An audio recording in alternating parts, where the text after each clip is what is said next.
Good morning. आज मैं BSc part third में यूनिट थर्ड ऑर्गेनिक केमिस्ट्री में टॉपिक ले रहा हूँ, या हम उसको कहेंगे चैप्टर ले रहा हूँ, इनोलेट द्वारा कार्बनिक संश्लेषण, यानी ऑर्गेनिक सिंथेसिस वाया इनोलेट। ये यूनिट थर्ड जो है ऑर्गेनिक केमिस्ट्री में, उसमें 2 चैप्टर है, जिसमें ये पहला चैप्टर मैं ले रहा हूँ इनोलेट द्वारा कार्बनिक संश्लेषण, और दूसरा इसके बाद है एमिनो एसिड पेप्टाइड प्रोटीन का।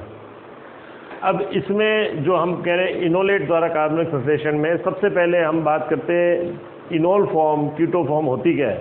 तो ये हमें पता है, यहाँ ये हम इस तरह से चला व्यवस्था को दिखाते हैं। जैसे मान लो हमने लिया यहाँ पर कार्बोनिल ग्रुप लिया, और अगर उसके अल्फा पोजीशन पर, यानी अगर उसके कार्बोनिल ग्रुप के अल्फा, ये अल्फा पोजीशन हो गई, हाइड्रोजन है, तो वो क्या करता है, वो माइग्रेट होता है, और वो जो हाइड्रोजन है वो एसिडिक नेचर का होता है। और किस तरह से उसको दिखाते हैं, ये इस प्रकार से, जैसे हमने लिया यहाँ पर ये प्रोटॉन, यहाँ पर क्योंकि हमने कहा एसिडिक नेचर का है, तो यानी क्या करेगा, ये प्रोटॉन देने का, एक तरह से ये जो ग्रुप है यहाँ पर जो मॉलिक्यूल होगा वो प्रोटॉन देगा, तो ये हाइड्रोजन जो होगा एसिडिक नेचर का होगा, तो ये इस तरह से माइग्रेट कर रहा है। अब प्रोटॉन माइग्रेट कर रहा है, तो यहाँ पर बंद बनाने के लिए इलेक्ट्रॉन चाहिए। प्रोटॉन का मतलब क्या हो गया, बिना इलेक्ट्रॉन के हाइड्रोजन।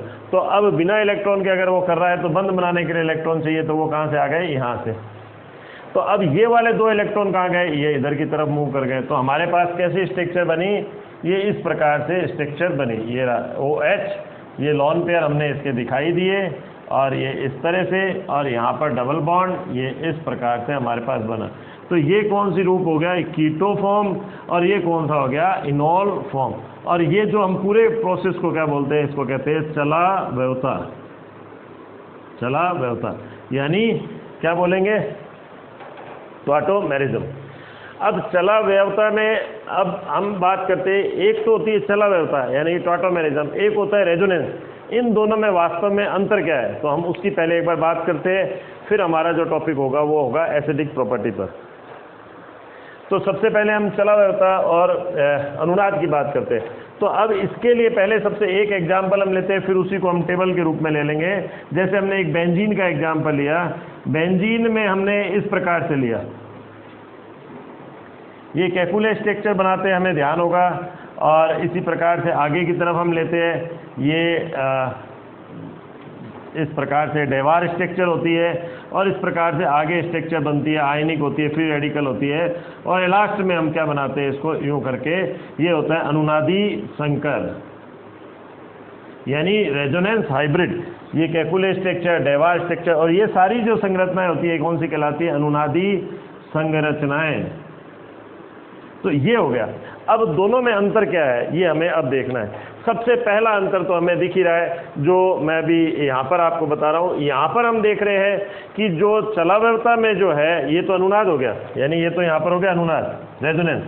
तो चला व्यवस्था में तो क्या हो रहा है, इलेक्ट्रॉन का भी मूवमेंट हो रहा है और प्रोटॉन का भी मूवमेंट हो रहा है।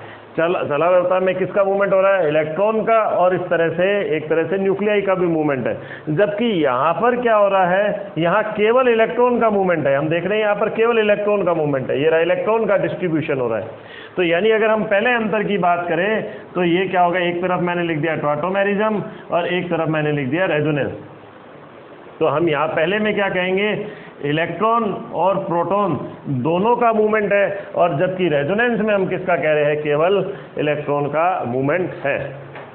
अब दूसरी बात करते हैं, दूसरी बात करते हैं कि ये जो चला हुआ होता है, जो संरचनाएं होती है, यानी ये वाली कीटो इनोल, इनका वास्तविक रूप से अस्तित्व होता है। यानी कि अभी हम आगे देखेंगे भी कि इसकी एक पर्टिकुलर परसेंटेज होती है, ऐसी इसकी भी एक पर्टिकुलर परसेंटेज होती है। जबकि जो अनुनादी संरचनाएं होती है, उसका वास्तविक अस्तित्व नहीं होता, और अनुनादी संकर का ही वास्तविक अस्तित्व होता है, यानी रेजोनेंस हाइब्रिड का वास्तविक अस्तित्व होता है। तो हम यह कहेंगे वास्तविक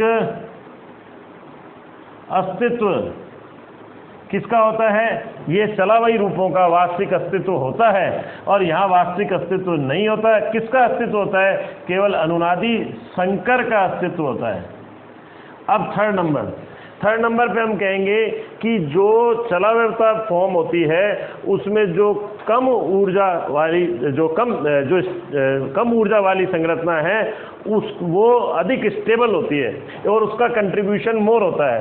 तो यहाँ पर हम कहेंगे, जबकि यहाँ पर जो अनुनादी संकर है उसकी खुद की ऊर्जा क्या होती है, कम होती है। तो यहाँ हम कह सकते हैं, यानी कि क्या बोलेंगे, यहाँ पर अनुनादी संकर की ऊर्जा कम,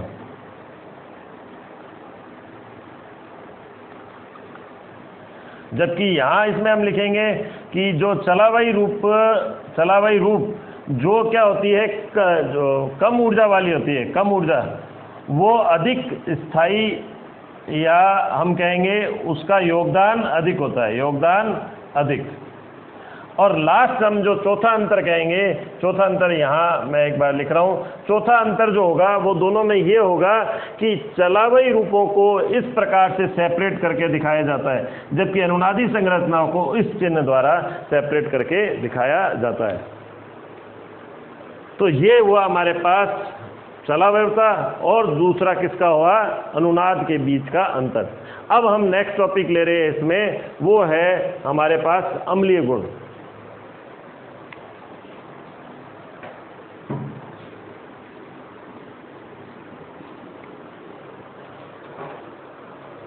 अब हम बात करते हैं एसिडिक प्रॉपर्टी की। सबसे पहले एक मैं नॉर्मल एग्जांपल लेता हूं, हम लेते हैं एसिटिक एसिड का एग्जांपल। ये हमने लिया एसिड, ये कोई भी हमने कार्बोक्सिलिक एसिड का लिया, CH3 कर देते तो हम एसिटिक एसिड कह देते। तो ये हमें पता है कि जो एसिटिक एसिड है वो अम्लीय गुण को दर्शाता है। पहले मैं इसको क्यों ले रहा हूं, क्योंकि मुझे क्या लेना है, डिफरेंट तरह के मॉलिक्यूल जिनमें कि क्या होगा, कार्बोनिल ग्रुप होगा, और उनमें हम कंपेयर करेंगे कि कौन सा ज़्यादा अम्लीय है। तो हमें एक एग्जांपल ये समझना बहुत ज़रूरी है कि हमने लिया, मान लो हम एसिटिक एसिड की बात करते हैं, हमने कहा ये हमने लिया एसिटिक एसिड। तो क्वेश्चन भी है कि why acetic acid is acidic in nature, यानी एसिडिक अम्ल वो अम्लीय प्रकृति को क्यों दर्शाता है। तो मैं पहले एक बार इसकी अनुनादी संरचनाएं बना रहा हूं, ये इस प्रकार से।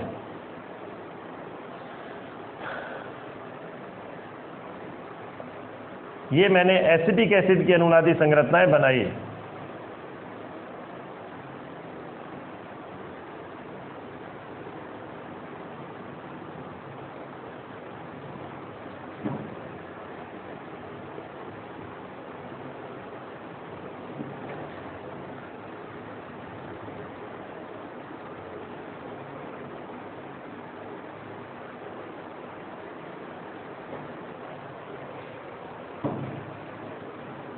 या मैं इधर की तरफ लिख देता हूं इसको।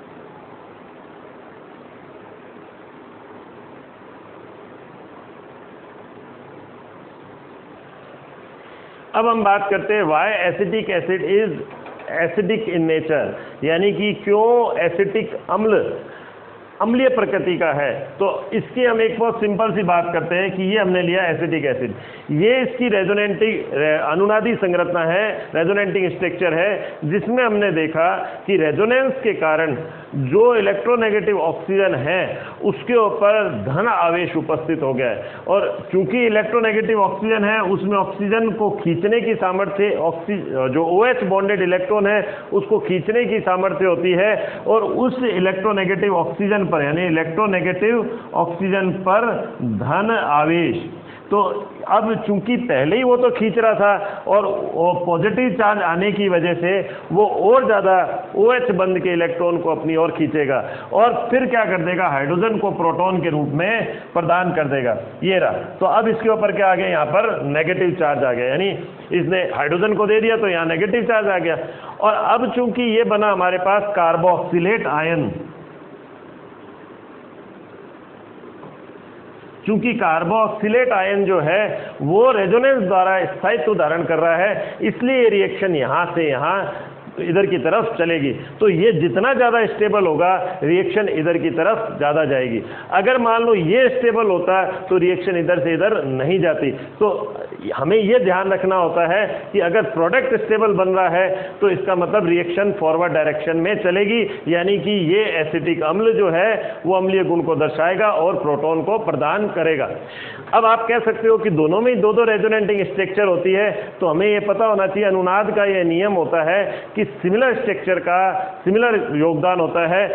लेकिन यहाँ पर हम देख रहे हैं आयनिक स्ट्रक्चर है, इसलिए आयनिक स्ट्रक्चर का योगदान जो है वो अनायनिक की तुलना में कम होता है, इसलिए ये कम स्टेबल है जबकि ये ज़्यादा स्टेबल है। इसीलिए रिएक्शन इधर की तरफ या ये आयोनाइजेशन इधर की तरफ हो रहा है, इसीलिए एसिटिक अम्ल की तरह बिहेव कर रहा है।